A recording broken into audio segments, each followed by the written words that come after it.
Hey guys, Badr25 here watching an Ariane 5 launch. Oh yeah. There we go.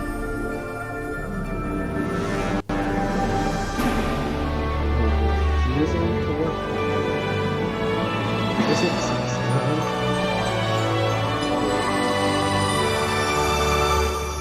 Ladies and gentlemen, I am pleased to welcome you tonight for 10th launch of the year from the Guyana Space Center, the 6th with Ariane 5. Tonight, Ariane 5 is set to deliver into an optimized geostationary transfer orbit, Arabsat 6B for Arabsat, a pan-Arab operator based in Saudi Arabia, and GSAT 15 for the Indian Space Research Organization, ISRO. Our launcher will be required a performance slightly above 9.8 tons and will have a window of 43 minutes to lift off, opening precisely at 9:34 p.m. Universal Time. The mission will last around 43.5 minutes. I would like to thank Arabsat, the leading communication satellite operator of the Arab world, for entrusting Arianespace with the launch of the first satellite of its 6th generation series, the 9th since the beginning of our cooperation in 1985.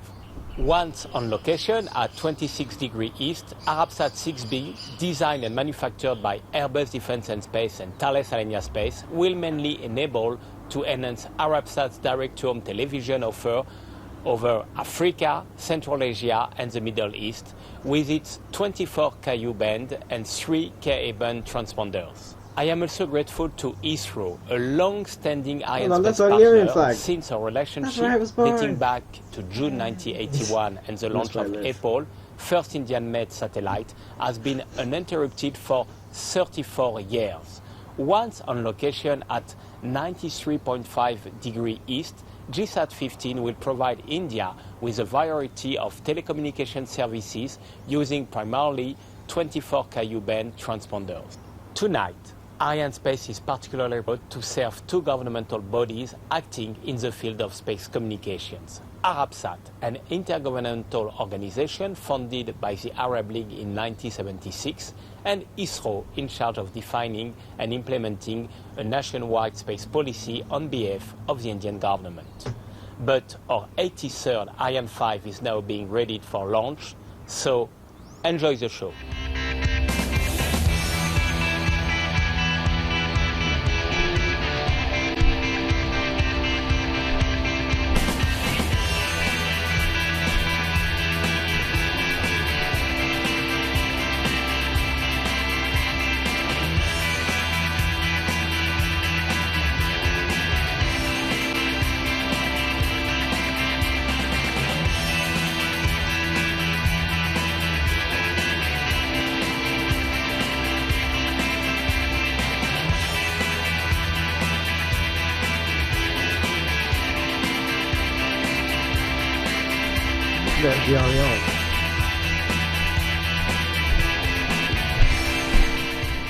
Greetings, everybody, wherever you may be, and welcome again to Kourou, the home of the Ariane family, for today's live broadcast of Arianespace flight number 227, a mission for two old friends this evening, Arabsat and the Indian Space and Research Organization.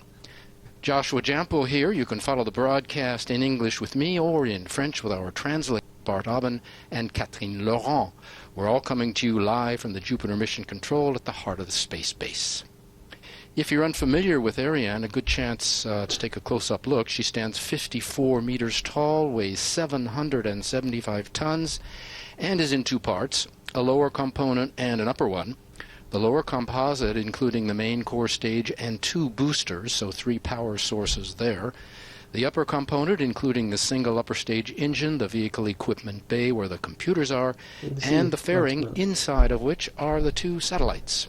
We will describe each of these stages in detail while they're functioning, and you can follow Ariane as she makes her way across the Atlantic. We'll have more on the satellites too. Launch window of 43 minutes, pretty standard, plenty of time. Launch time 18:34 local, 22:34 in Europe, half past midnight in Riyadh, and 3:04 a.m. in Bangalore. Some of the key players who make the mission happen. This is the Arianespace High Command, also called the Flight Directorate, headed up by Stefan Israel, With him, Louis Laurent, the Senior VP for Programs, and Edouard Perez, the top technical officer for Ariane, the living technical memory of all the flights. And rounding out the team, Patrick Loire, who heads up the Arianespace Kourou facilities here. A series of films for you tonight. In our first, we look at our upper passenger Arabsat 6B.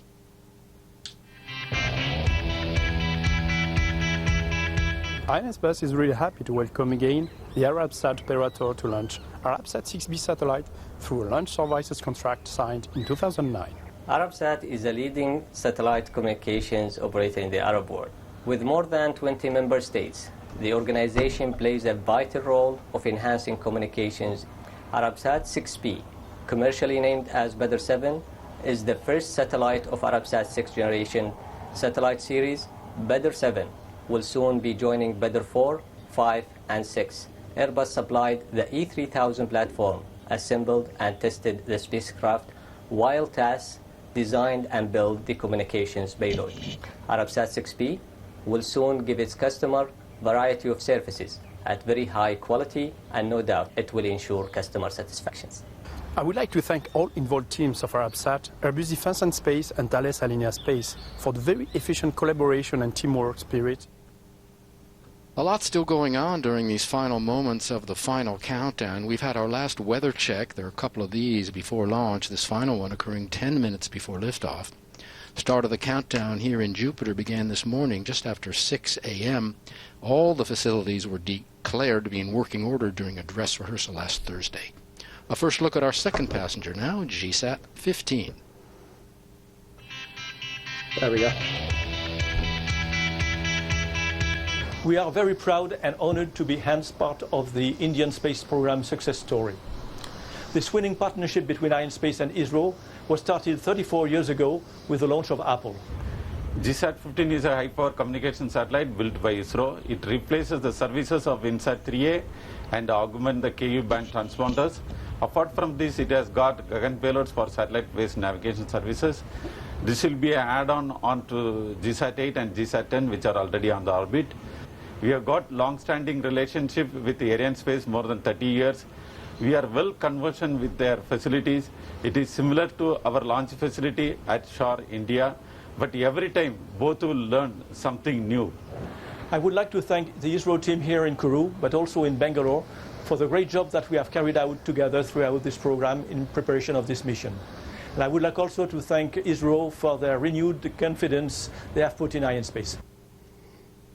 Another key moment in the countdown coming up, the synchronized or automatic sequence at -7 minutes, and you'll hear the DDO, this man, call out that mark. Top à 0-7 minutes. Jean-Luc Voyer, the DDO tonight, announcing the sequence of a complex series of operations running right down to liftoff, gradually letting the launcher become autonomous. Power is passing from the ground, which controls everything now, down to the two onboard computers, which will control everything afterward. Professionals say this is by far the most intense moment of the entire 6-week campaign. And we have a look coming up for you now on the launcher campaign. You can see how Ariane 5 is put together.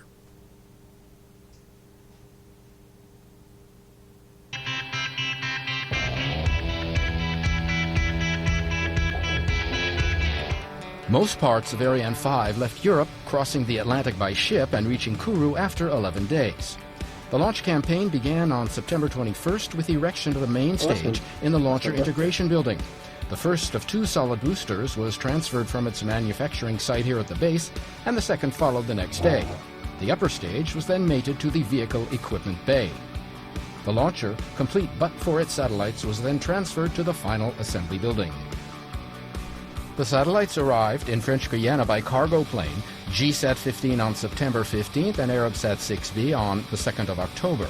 They were transferred to clean rooms in the satellite preparation facility called S5. Here, the first operations were carried out to confirm they were compatible with their flight adapters. From October 16th to the 22nd, both satellites' fuel tanks were filled with the propellants for their flight. They were then transferred to the final assembly building where combined operations began with the launcher, beginning with the adapters, the Silda carrying structure, and the fairing. GSAT 15 was integrated directly onto the upper stage in the lower position. Arabsat 6B was placed the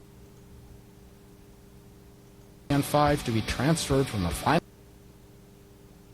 which occurred the day before launch.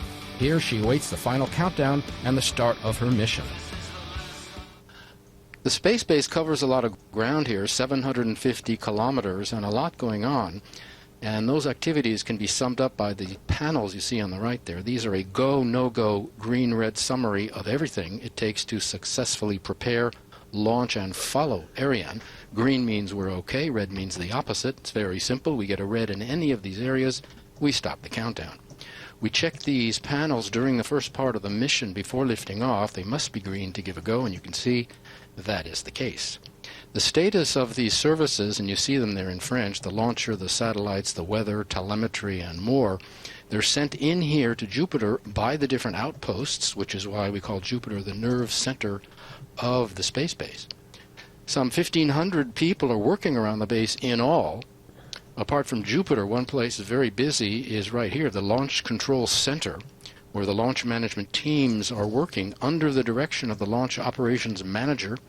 Tonight, André Sicard, who is a veteran, this man. 4 teams are working together up there. One is responsible for launch operations, a second for flight readiness of the Ariane launcher, and a third team following the countdown from a quality point of view, according to established procedures, and a fourth team overseeing safety of people and facilities in the launch zone. In all, about 100 people up there. Closer to the pad than we are here in Jupiter. We're about 13, 14 kilometers away. They're right under the shadow of the launch vehicle, about a kilometer or 2.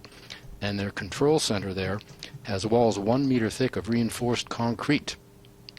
They carry out all the checks and validations right down to liftoff that will let the mission begin tonight, due to happen in just 3 minutes.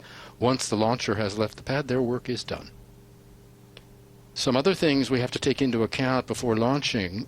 A French Space Operations Act passed in 2008 makes it mandatory to prove that you are preventing any possible collision with the International Space Station. The ISS flies at 400 kilometers up at about 27,000 kilometers an hour, making a pass around the Earth every hour and a half. So sometimes if the ISS is in Ariane's projected flight path, the launch window is changed. That is not the case tonight, however. You see the yellow bars right in the middle of your screen. Those are the propellant feeder arms. We're going to get a close-up shot of them in a minute. You'll get a better look. What they're doing is they're putting propellant into the upper stage tanks. Liquid hydrogen lines on the left. Here's the close-up split-screen image. Liquid hydrogen on the left, liquid oxygen on the right. Now you'll see these arms pull back at 5 seconds before ignition. We monitor the arms and we fill the cold cryogenic fuel right down to the last minute because it boils off in the weather here. We just like to take a minute and describe it because it's one of the last things you're going to see before liftoff. And the weather, you may be asking. Well, it's been pretty good. Usually the final quarter of the year is the driest out here, not necessarily the hottest, but it's been dry. We haven't had much rain. We have clear skies, so we should have a beautiful liftoff. We want to say hello to all our friends watching at ISRO in Bangalore, or should we say namaste to all of you, and also to everyone across the country following the broadcast via Doordarshan. Hello also to Arabsat members at headquarters in Riyadh and the 2 control stations in Riyadh and Tunis. The DDO is going to call out the 1 minute mark, and we'll be into the final 60 seconds. Top à 0 moins 1 minute.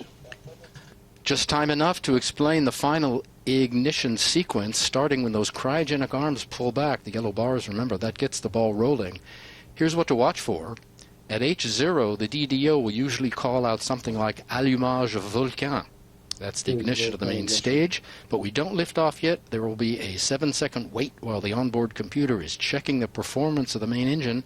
It does this twice. If all is well, it gives the order to light the 2 boosters, and we're off.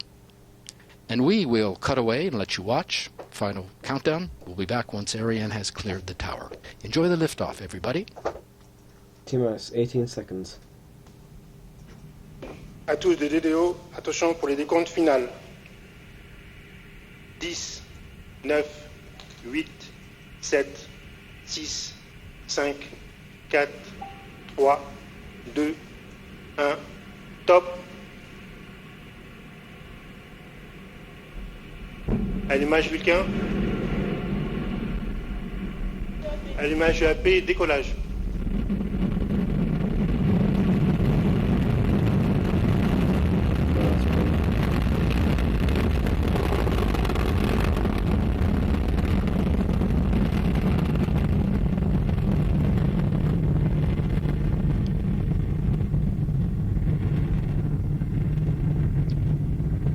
Well, we are underway. Did you watch the arms pull back as scheduled? And did you count to 7? After those 7 seconds, a slight wait, and then boom, away we go. You saw Ariane 5 begin her mission, rising off the ground here in French Guiana, leaving a trail of gold, and right on time. 1834 local with their 2 passengers, Arabsat 6B, also known as Badr 7 and GSAT 15. The boosters are providing 92% of the thrust right now, propelling the launcher along its trajectory at an ever higher velocity, getting her away from the pull of the Earth. And there is a lot to pull. Ariane's weight at liftoff, 775 tons, and most of that is fuel. She's burning 2 tons of fuel per second. She's now following the flight program in the onboard computer, which gives all the commands, including the separations. We'll soon begin to see those.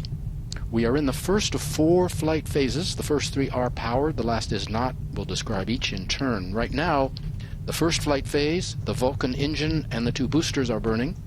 The boosters will burn their propellant in just under 2.5 minutes. They're the first that will be jettisoned. You'll hear the DDO call out that milestone as he calls out right now. Everything is okay on board. We're heading east out over the Atlantic. The decision to build the site here in French Guiana, made in the 60s when France wanted a new base, was in part made for its opening on the water to allow for launches over uninhabited areas. On the bottom of your screen, our altitude on the left and our speed on the right. We need a speed at orbital injection about 9 kilometers per second. Our altitude will be about 1,000 kilometers up for our first passenger, so watch for those numbers. You just saw the flame out of the boosters. You can see them falling away. The white dot below them is the main engine, which continues to burn. You can see what it looks like up there. The boosters are jettisoned. There's a second one out of camera range on the left. What happens is the onboard computer detects there's no more fuel in the tanks. As they have no more propellant to burn, thrust decreases and the computer senses the drop in acceleration, decides to separate them. A nice shot of the main stage burning and the 2 boosters falling away. 3 points of light as the DDO calls out all is okay on board. We say 67 kilometers altitude, for instance. That's the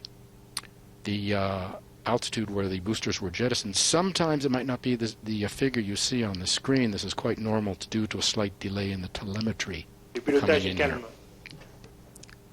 Coming up on separation of the fairing, due in just about a second or 2, and you'll see that on the animation. You may be able to see it on you can see it. Camera see that the we have here. There it is. You see the other 2 points of light falling away. Wonderful shots. The sky is just so clear tonight.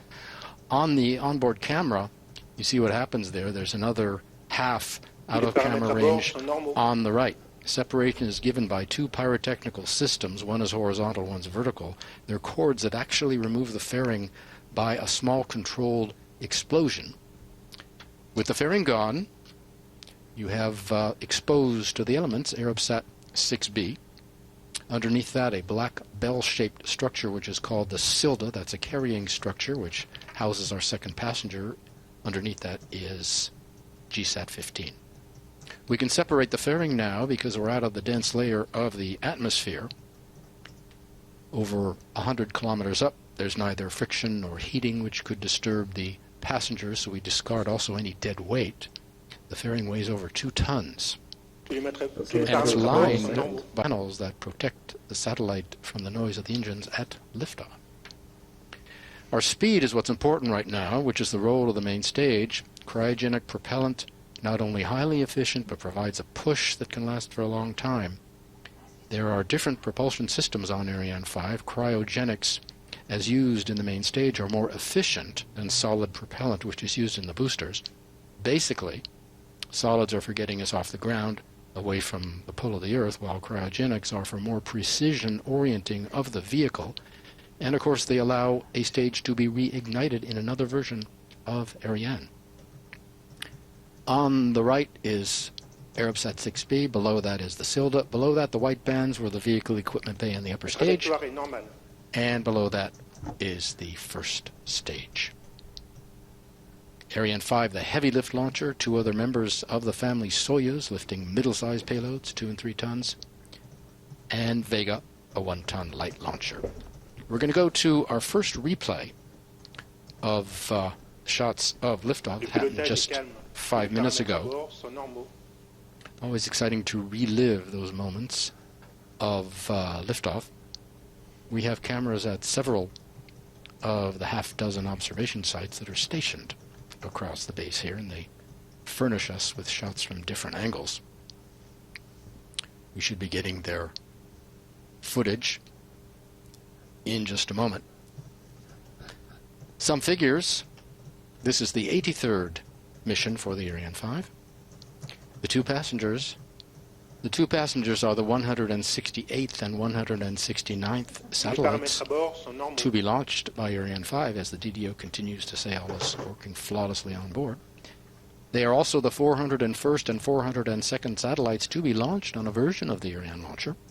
Remember, the program began with an Ariane 1 in 1979. It flew until 1986.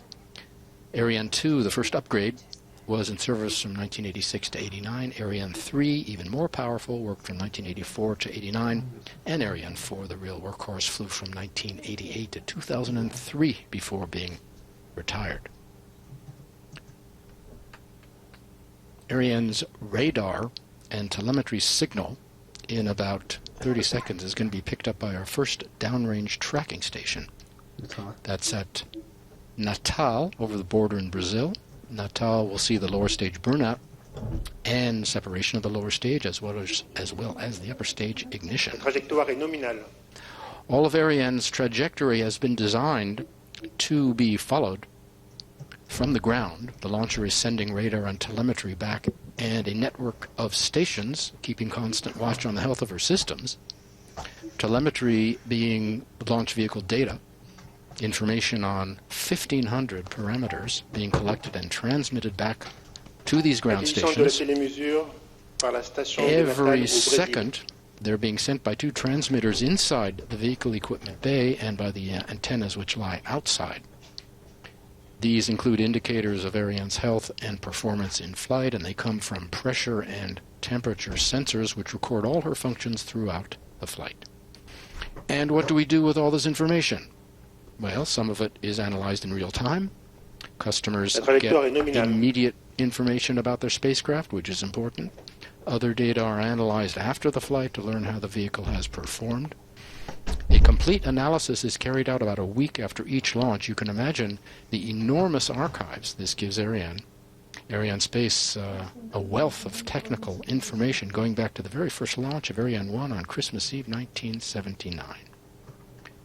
We are awaiting confirmation of extinction of the first stage. You will see on the left the blue flame on the cartoon animation. You'll see that die down. You'll hear the DDO, of course, call out that milestone. The Vulcan engine, roughly 50 centimeters, weighing 250 kilos, can generate with the boosters enough power to launch Ariane 5. Remember, over 90% of the initial thrust is provided by the 2 boosters. There you saw the first stage engine shut down, right on time and announced by the DDO. And there's the separation of the first stage. And there you saw the ignition of the upper stage. All these 3 commands given by the onboard computer in about 12 seconds. The main stage, as you can see, separated and will fall back into the Atlantic off the coast of Africa. Up in space, all is working fine on board Ariane. Our speed approaching 7 kilometers per second. Our altitude over 170 kilometers per second. With separation of the lower stage, Ariane 5 has used up all of its 175 tons of propellant. She now loses another 14,000 kilos of dry mass, bringing her total weight down to 25 tons from the original, remember, 775 tons. Tous les paramètres à bord sont normaux. We're now in the third and final powered flight phase, a 16-minute burn for the upper stage. It'll burn until plus 24 minutes and 56 seconds. Job of the upper stage is to take the satellites to their injection point, position them for separation, and release them into space. She has another job. We'll get back to that in a minute. But for now, over to Arabsat's CEO for a word on the satellite. La trajectoire est nominale. Dear friend and colleague, good evening from Kourou. We're a few moments from the launch of our Badr 7 satellite, which is part of our sixth generation program. Badr 7 is a huge satellite with the latest technology on board that will have Ka and Ku band spectrum to enhance our services to our customers and viewers in the region. Badr 7 will have coverage of all Africa, Europe, and Middle East, and it will add a lot of capacity to our existing Badr fleet at 26 degrees east, which is our neighbor hotspot for our neighborhood in Arabsat. And we have come to this moment with a great effort, and I'd like to thank all our partners, Ariane, Airbus, Thales, and not to forget our technical team and consultant who have developed this program and came to this conclusion. Thank you all, and good luck. With ignition of the upper stage, we're into the second half of the mission. We can look more closely at the satellites. Arabsat 6B, Badr 7. In the upper berth, will be separated first, due at plus 2717. Arabsat's fleet providing over 500 TV channels, 200 radio stations, pay TV networks, high-definition channels, reaching tens of millions in more than 100 countries, including the Mideast, Africa, Europe, and Central Asia, including an audiences of over 170 million in the 21 Arab countries alone. Ariane 5 carrying Arabsat 6 and GSAT 15, the world's leader in launch operations, tonight lifting satellites for two of the world leaders in satellite communications.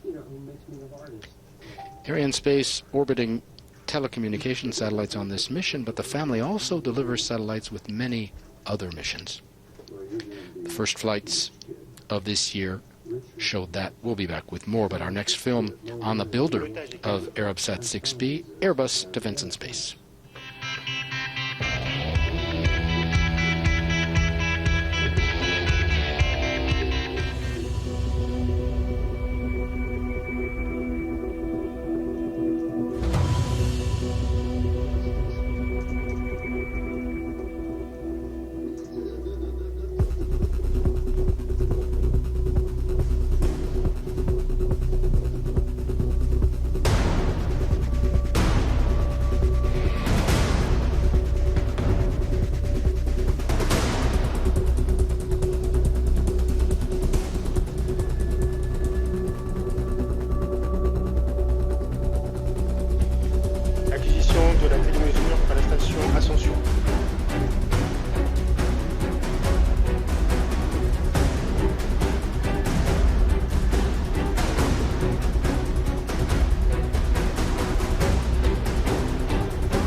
And while you were watching that film, we were picked up by our next downrange tracking station. That's Ascension Island in the South Atlantic. Arabsat 6B Badr 7 is the 113th satellite made by Airbus and its predecessors. There are 10 others in the Arianespace order book. Thales Alenia Space designed the payload. We'll be hearing from Thales Alenia Space in just a moment. Badr, by the way, means full moon. And it's the 9th satellite launched by Arianespace for Arabsat. The first, Arabsat 1A, launched on our Flight 12 back in 1985 on an Ariane 3. Tonight is also the first of a new generation and entirely dedicated to telecommunications and direct-to-home service for the Mideast and Africa. The Ariane 5 program began back in '96. Double launches are its specialty, and tonight, no exception. As promised, a film now on the builder of Arabsat 6B's payload, Thales Alenia Space.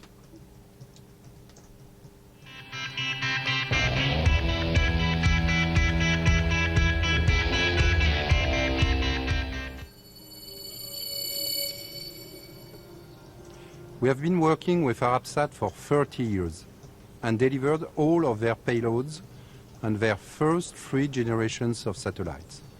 So today's launch is a very important one for a strategic customer of TAS. Not only is Arabsat 6B Badr 7 one of the most powerful satellites in the Arabsat fleet, it is also essential to the business development of Arabsat in the Middle East, Africa, and Central Asia. During our 30 years of collaboration, Arabsat has become a major player in satellite services. A lot has happened in the markets during that time. They have become increasingly sophisticated. To address this, we have given Arabsat 6B Badr 7's payload a unique Ka multi-beam, high-throughput design. And we have used also breakthrough technologies, such as compact antenna feed arrays and additive manufacturing or 3D printing. This makes Arabsat 6B Badr 7 a truly high-tech satellite, benefiting Arabsat's impressive business. We are also delighted to continue our fruitful collaboration with Arabsat as prime contractor for Elasat 3, currently under construction. I want to thank Arabsat for their trust and all the teams from Thales Alenia Space, Airbus Defence and Space, Arianespace for their work and commitment. My very best wishes to Arabsat and their customers.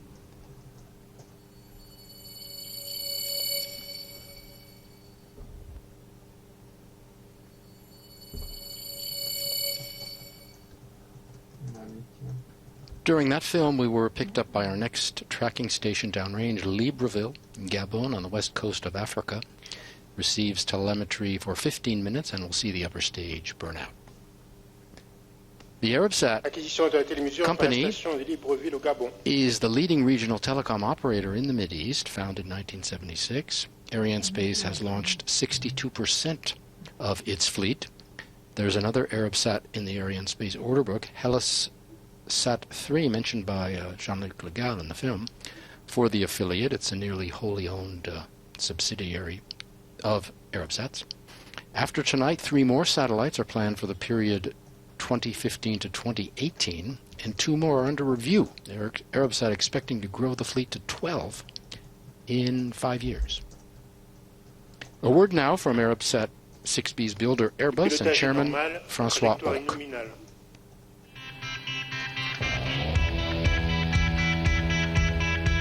With Arabsat 6B, Arabsat will operate the 7th Eurostar platform. It's a particular honor and pleasure for Airbus Defence and Space to have been selected together with Thales Alenia Space to build this satellite. And I would like to thank Arabsat for their trust. I would like also to convey my thanks and recognition to the fantastic teams of Airbus and, of course, our partner, Thales Alenia Space. And it's for me also the opportunity to congratulate Arabsat for the outstanding success of this organization and to congratulate specifically our very respected customer, and I would say with time friend, Khaled Balkayour. And now it's time for me to say to Arabsat 6B, Badr 7, have a nice flight and a nice and successful travel into space.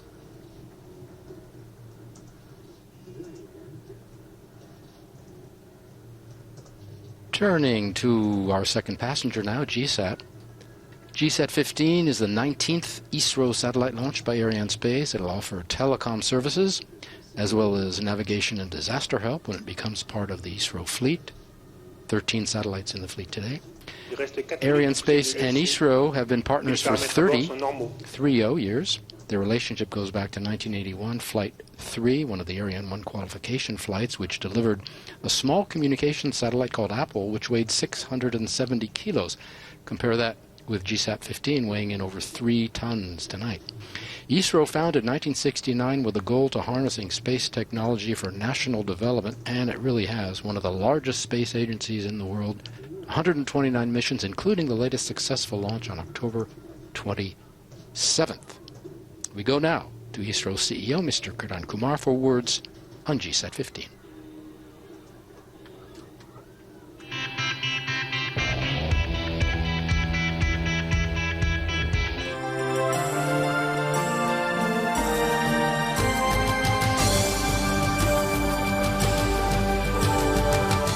Indian National Satellite System, which was established in the early 80s, is today one of the largest domestic communication satellite system in the Asia-Pacific region. It presently comprises of 12 satellites which are providing services in S, C, Extended C and KU bands. The launch of GSAT 15 will be one more step towards further strengthening the satellite navigation infrastructure and sustaining the communication infrastructure in the country. The spacecraft is configured around a well-proven I-3K bus, and it weighs 3,164 kg at liftoff and carries 24 high-power KU band transponders with India beam and a Gagan payload with the Indian region coverage. The KU band payload of the GSAT 15 will significantly ensure sustainability of the DTH transponders of the INSAT system, and Gagan, which is the GPS-based geo-augmented navigation system, provides satellite-based augmentation services for use by the aircrafts. Through the accuracy of the positioning information obtained from GPS satellites, improved by a network of ground receivers, and is made available to the users in the country. Gagan was earlier also deployed through GSAT 8 and 10 satellites. GSAT 15 Gagan payload will provide in-orbit backup for this service. The spacecraft, which was shipped for launch site at Kourou, French Guiana, in the end of September, has gone through the complete pre-launch verification and has been integrated with the launch vehicle. And on 11th November around 3 a.m. Indian Standard Time, the satellite will be launched into a geostationary transfer orbit by Ariane 5 VA-227 launch vehicle. It will be stationed at 93.5 degree east longitude above equator and will provide continuous service for more than 12 years. We're now being followed by our final tracking station between India and space, launching for India, but it works the other way around as well. Megatropique, the joint satellite mission between the two countries, studied the water cycle and energy in the tropics, launched by ISRO's PSLV, Polar Satellite Launch Vehicle, in 2011. Another, called Saral Altica, studied the oceans, also launched by PSLV in February of 2013. Arianespace reaching her maximum speed now, 9.34 kilometers per second. By the time she separates Arabsat 6B at plus 2717, 3 minutes to go, she'll be moving at 9 kilometers per second. At Silda separation at plus 30 minutes, speed drops to 8.5 kilometers per second. We've had cutoff right on time of the upper stage engine. The powered flight phase of the upper stage ends when the onboard computer judges that the targeted orbit has been attained, and we are coasting now. But that doesn't mean nothing is happening. The composite is being maneuvered and spun in a series of dozen operations ranging in time from a second to over a minute. You can see the composite is moving. You might be able to see the nozzles popping on and off, controlling the spin. The attitude and control systems using these small thrusters to perform the maneuvers. They have quite a job to do in the next 8 minutes or so. What they have to do is orient the composite in the direction and altitude required by the first satellite, then separate it. Then they must start again a second series of moves to orient and separate the Silda in another direction and at another altitude. And finally, they do the same for the lower passenger. Arabsat 6B will be separated at 1,013 kilometers, the Silda at 1,600 kilometers, and GSAT 15 at over 4,700 kilometers. All this is done, you can imagine, to keep the satellites and Silda from colliding with each other. They call it a space ballet.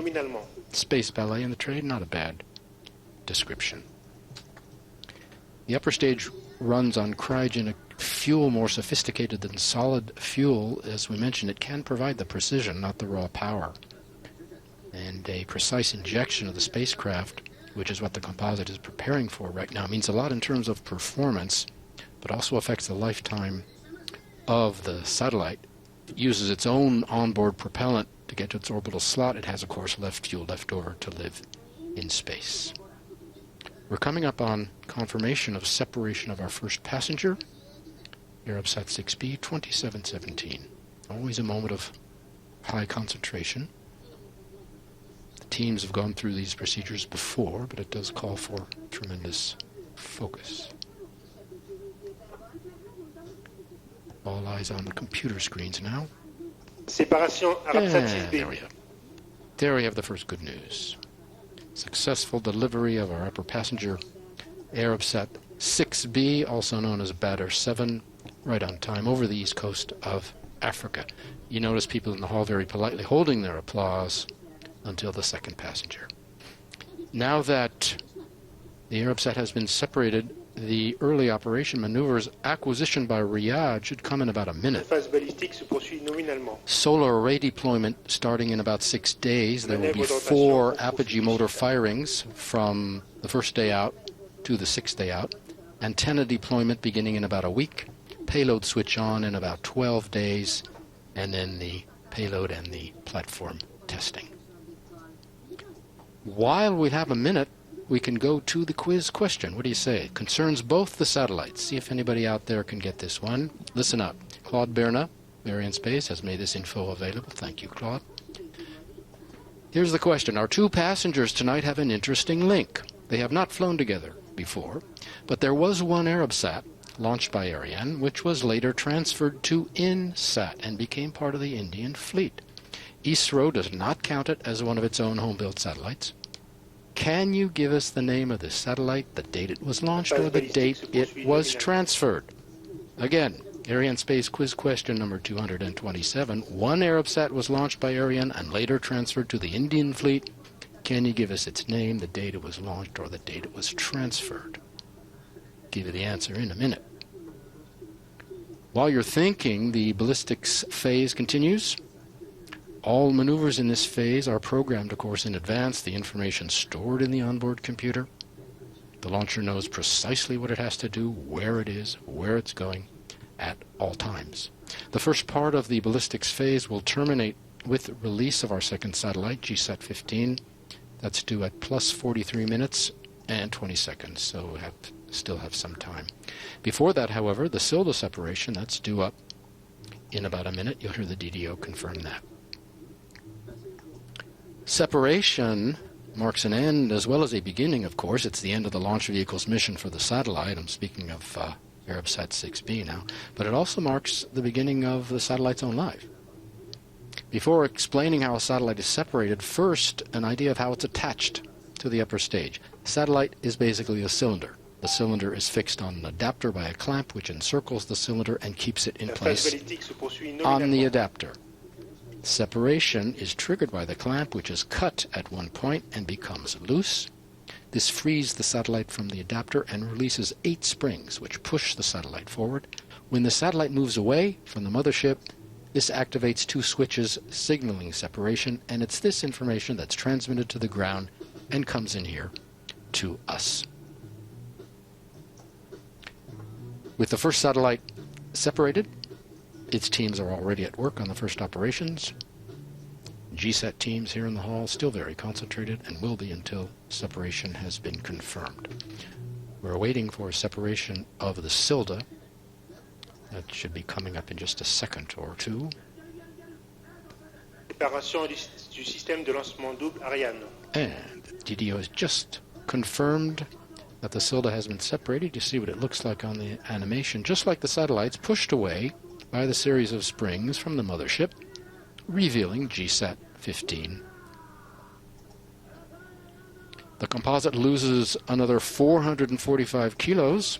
It burned up 14 tons of fuel in the upper stage. All that's left now, the vehicle equipment bay, 1 ton, GSAT 15, 3 tons roughly, and a couple of 100 kilos of adapters down from the original, remember, 775 tons at liftoff. So the weight to power yield with this system, or most systems, is 1%, the launcher weighing 100 times more than the satellite it carries.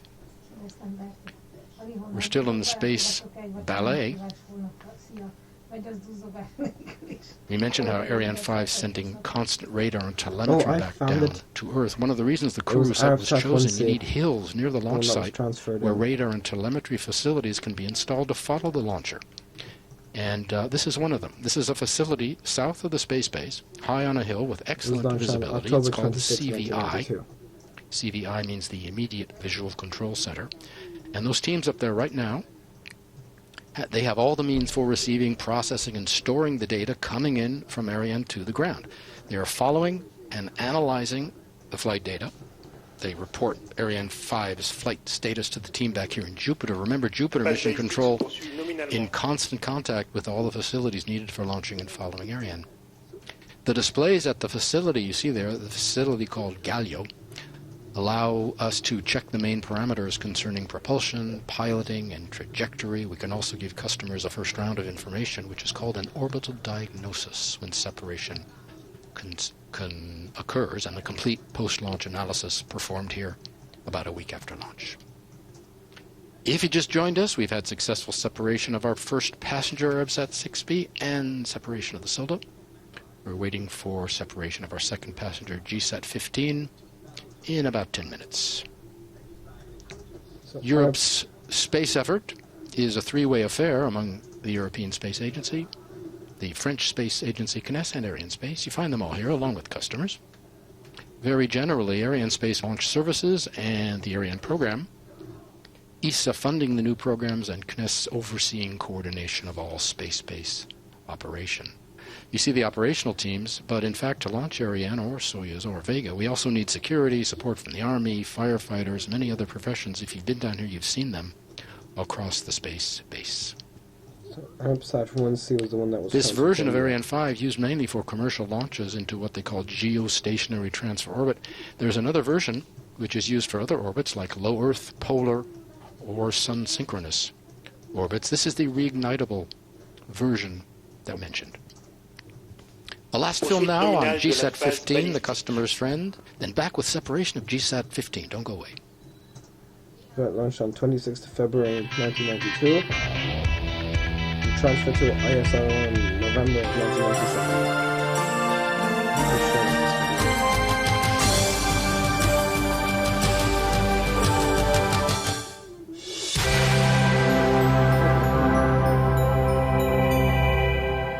Indian National Satellite System, which was established in the early 80s, is today one of the largest domestic communication satellite system in the Asia-Pacific region. It presently comprises of 12 satellites which are providing services in S, C, Extended C, and KU bands. The launch of GSAT 15 will be one more step towards further strengthening the satellite navigation infrastructure and sustaining the communication infrastructure in the country. Over past several decades, ISRO has meticulously designed and developed indigenous communication satellite system consisting of INSAT and GSAT series of satellites. These made by and made in India satellites have played a significant role in providing infotainment with telecommunications and television broadcasting to the common man of India. It also helps in making people's lives safer through services like weather forecasting, disaster warning, navigation, and search and rescue operations.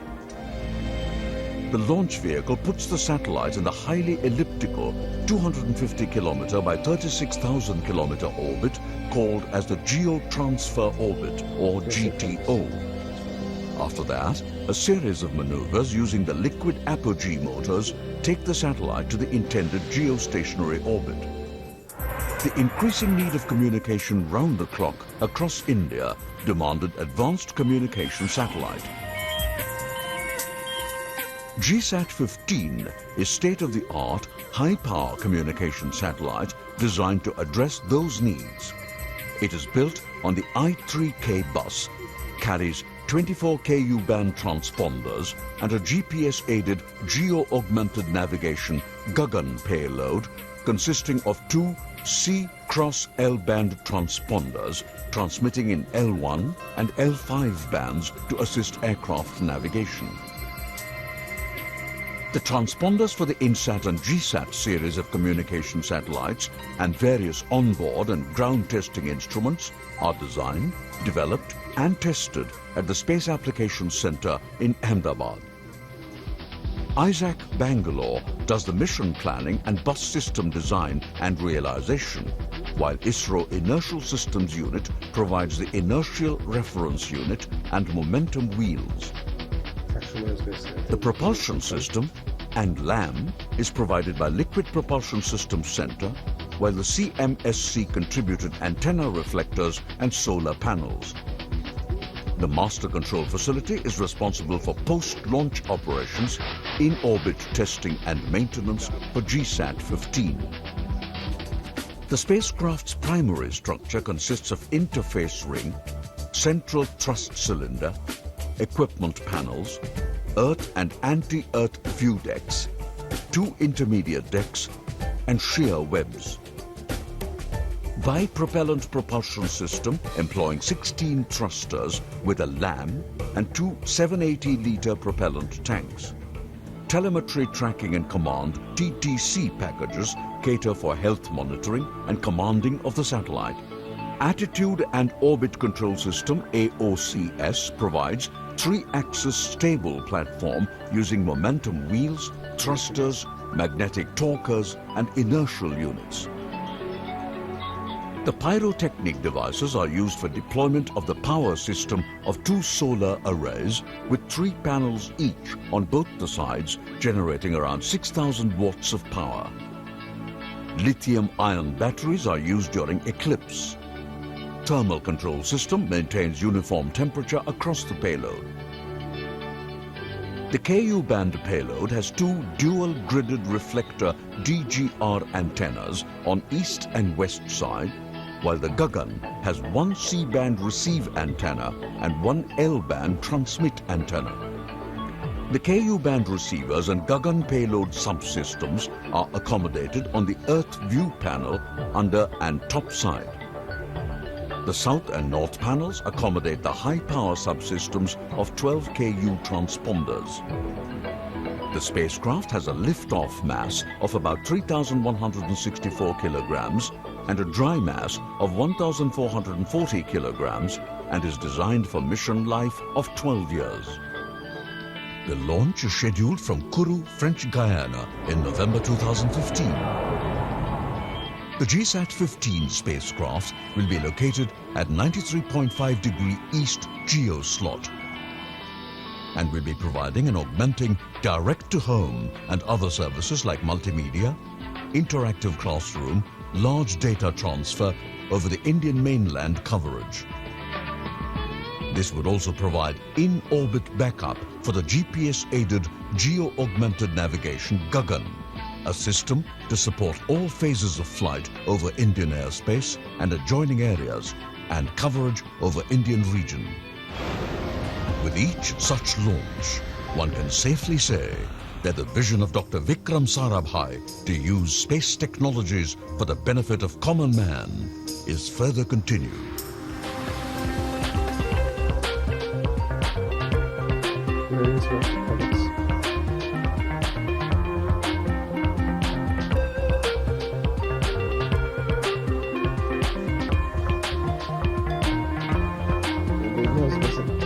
Circular I was talking about Turksat Arabsat 1C. Going back to the Visual Control Center teams you saw a moment ago, the French Guiana site here was chosen in 1964 for other reasons, along with the nearby hills for telemetry reception. It offers advantage opening on the ocean to make possible flying both north and east, and over an area offering low risk to the population. There is a low population density, 250,000 people in French Guiana. Most of the nation is forest. It also offers nearness to the equator, which is interesting. This allows a launch to benefit from the Earth's rotation to get more quickly into orbit. They call it the sling effect because the Earth turns more quickly at the equator than at the poles. There are also no hurricanes or earthquakes as can strike in other parts of the world. One other interesting note, all the systems we've been talking about on the launcher, energy systems, propellant, batteries, they all have a sell-by date. If they're not used by these limits, they get thrown out. There's a similar system on airplanes, in your car, and on the yogurt in your refrigerator also. On Ariane, it covers everything from turbo pumps to screws. In the vehicle equipment bay, for example, it applies to some of the clamp bands that hold the satellites in place inside the fairing because they work with a system of spring compression, and the tension in the springs could go lax with time. Waiting for separation of our second passenger, coming up in about a minute. Every once in a while, we like to give you an update on a spacecraft launched by Arianespace. You know, so often we don't talk about them much after they've been put into orbit. They live their lives and provide service to so many people. But you may remember Rosetta, the European Space Agency probe launched by Ariane 5 in 2004. Rosetta spent 10 years flying 270 million kilometers toward the comet Chury, finally landing about a year ago, providing all kinds of amazing pictures and data. You might have seen in the papers this week, Rosetta has discovered oxygen on the comet, which they did not expect. Between 4 and 10% apparently in the comet's tail. Molecular oxygen, which scientists think predates our solar system, speculating it may have been imprisoned in ice crystals. Well, waiting for separation of our second passenger in about 10 seconds, GSAT 15. We're in the final flight phase and coasting. We're nearly there. Again, one of those moments of high concentration for everyone here. Representing months, years.